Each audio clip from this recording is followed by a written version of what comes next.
लेकर विराट हिंदू सम्मेलन की हमने कल्पना दी। तो सबसे पहले तो हमें ये समझने की जरूरत है कि विराट हिंदू सम्मेलन की हमें आवश्यकता क्या थी।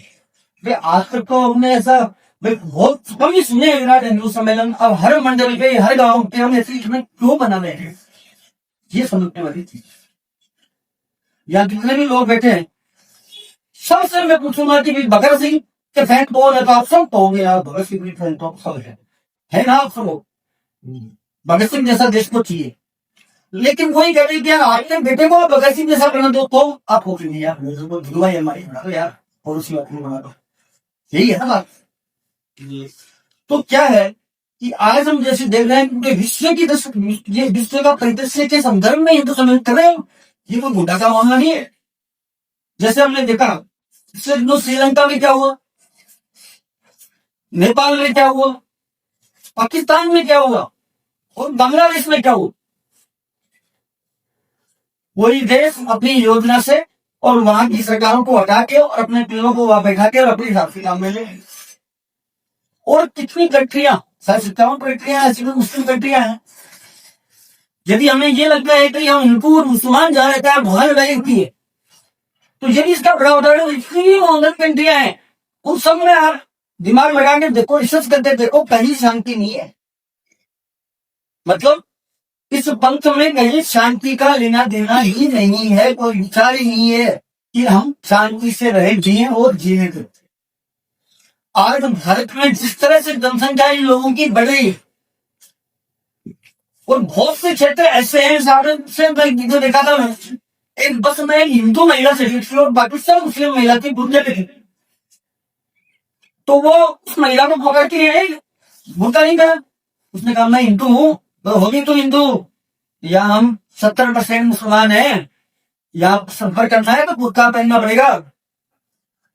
तो आप कल्पना कर सकते हो क्या गुड़ागोशी में तक कोई जनसंख्या ये हो गई और आप ऐसे छोड़ा होगी तो लोग क्या मंदिरों में जाके घंटियां बजाओगी, क्या नहीं बजा पाओगे।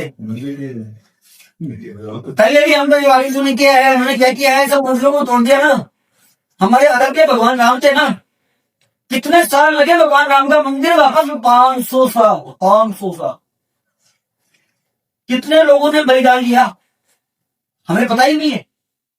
लाखों लोगों ने बलिदान दिया रिसर्च करके राम मंदिर बनाए, और आजादी बिना खड़े में बिना तलवार चुपके से आ गई आदत, यही तो पढ़ाया हमने। तो हमें इतिहास को नहीं, हमें सही से नहीं पढ़ाया थे। हमने इतिहास में पढ़ाया अकबर महान, और यार अकबर महान का तो फिर महाराणा प्रताप कौन था। कभी हमने विचार किया है कि ऐसा क्यों हो रहा है, अकबर महान क्यों बताने की जरूरत पड़ गई हमें। मानव था, महान की कोई बताया गया। आप सब लोगों को शायद पता है या नहीं, मुझे पता नहीं है। आजाद भारत का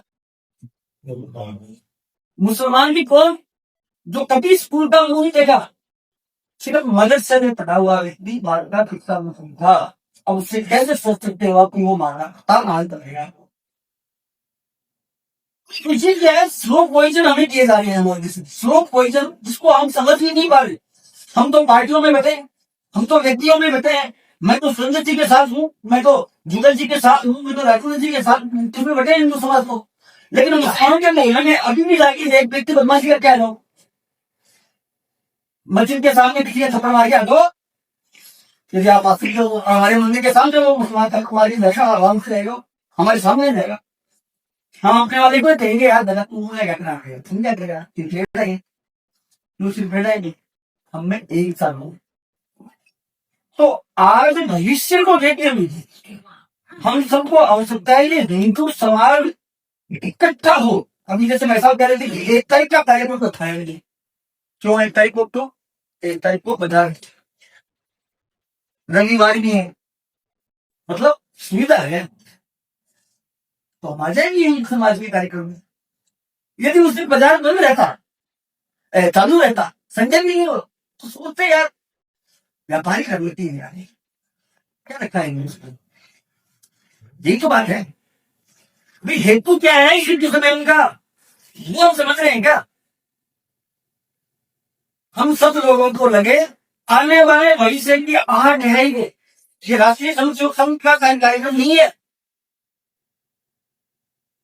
शायद अभी जी नाम बताए थे, उनमें एक भी राष्ट्रीय स्वयंसेवक संघ का या बीजेपी का कांग्रेस का कोई पदाधिकारी नहीं होगा सर, नहीं है ना।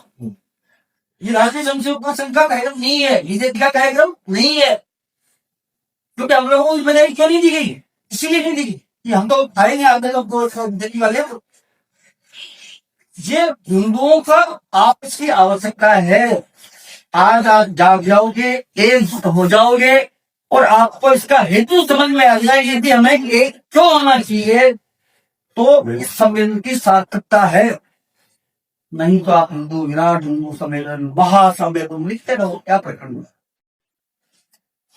मेरा सबसे निवेदन है इस विषय पे गहनता से विचार रखें कि कल तक हमारा ये जो पाकिस्तान था हमारा ही तो थोड़ा था, बांग्लादेश भी हमारी देश से जुड़ा हुआ था, अफगानिस्तान भी तो हमसे जुड़ा हुआ था।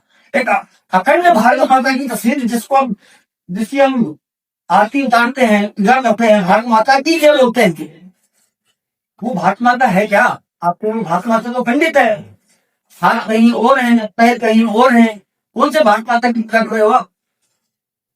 भारत माता आपको बनानी है तो उसके लिए आपको स्वयं का हित त्याग के, और मैं हिंदू हूं और मेरी आने वाली पीढ़ियां भी हिंदू धर्म में रह सके, इसके लिए काम करना है। नहीं तो आज हम सोए रहेंगे तो आने वाली पीढ़ियां हमारी कर्मा उड़ेगी। और एक बात और है, पाकिस्तान में लड़ाई होगी, हिंदुओं के अत्याचार हो गए, पाकिस्तान वाले तो मुसलमान भी हिंदू भी बांटता लेंगे, बांग्लादेश वाले क्या देंगे, नेपाल वाले क्या देंगे। लेकिन आप अगर करो कि भारत में कर दो मुसलमान आपको मारेगा, तो आपके लिए कौन सा देश है जहां जाके शरण है? क्या कोई एक देश था? कल्पना करो, कौन देगा आपको शरण? कोई शरण देने वाला नहीं है, आप कुछ ही शरण देने वाले हो। और कब तक हो? जब तक आप हिंदू हो। हिंदू होने का स्वाभिमान है, हिंदू होने पे गर्व है, हिंदू होने के नाते काम करना है। ये पार्टियां वाटियां सब आती हैं जाती हैं, इनके चक्कर में पड़ना नहीं है। हम सब एक है, हिंदू समाज एक है।